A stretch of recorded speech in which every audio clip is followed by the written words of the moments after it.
Hello everyone, કેમ છો બધા? મજામાં? આઈ હોપ કે તમે બધા મજામાં જશો. બપોરના વાગી ગયો છે 1 અને હું આવી ગઈ છું પાર્લરમાં આવીને જોયું તો બંશી બેઠી હતી ફ્રી. તો મેં બંશીને પૂછ્યું કે બંશી તું ફ્રી છો? તો કે હા. તું દીદી નથી આવતી? કે ના. તો મેં કીધું તે દીદીએ કાલે આપણને હેર શેડોની પ્રેક્ટિસ કરાવી હતી, તો હાલ હું તારામાં કરું. તો કે ભલે.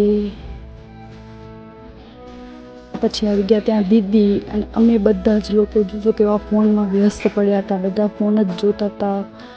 તો દીદી આવીને અમને બધાને વઢ્યા. અમે જોઈને બધાએ ફોન મૂકી દીધો. હવે દીદી બધાને એક એકની રિમાન્ડ લેશે.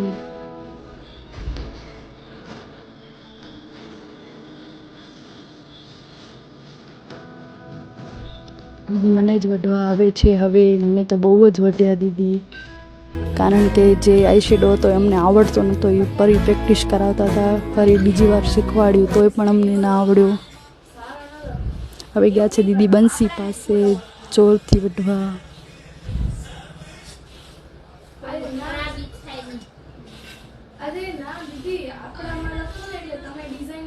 જોઈ લો ગાઈસ, કેવા સિરિયસ થઈને બધા કામ કરે છે, કેવા ડાયા લાગે છે. તો હવે દીદી અમને ના આવડ્યો આઈ શેડો, એના માટે બીજી વાર અમને શીખવાડે છે. એને અમને ક્વેશ્ચન કરે છે, એ અમારે આન્સર કરવાનું છે.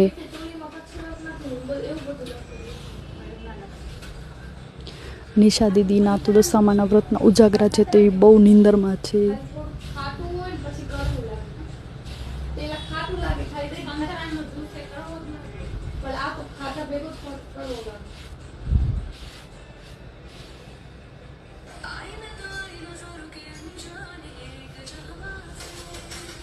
પછી ગાઈસ મારો જવાનો ટાઈમ થઈ ગયો છે પાર્લરમાંથી ઘરે, કારણ કે મને ઘરે પણ હજી કામ હશે જઈને. એટલે ગાઈસ હું જાઉં છું ઘરે. બાય બાય એન્ડ કન્ટિન્યુ મારા વ્લોગમાં જોડાયેલા રહેજો. આજનો મારો વ્લોગ કેવો લાગ્યો તે મને તમે જણાવજો કોમેન્ટમાં.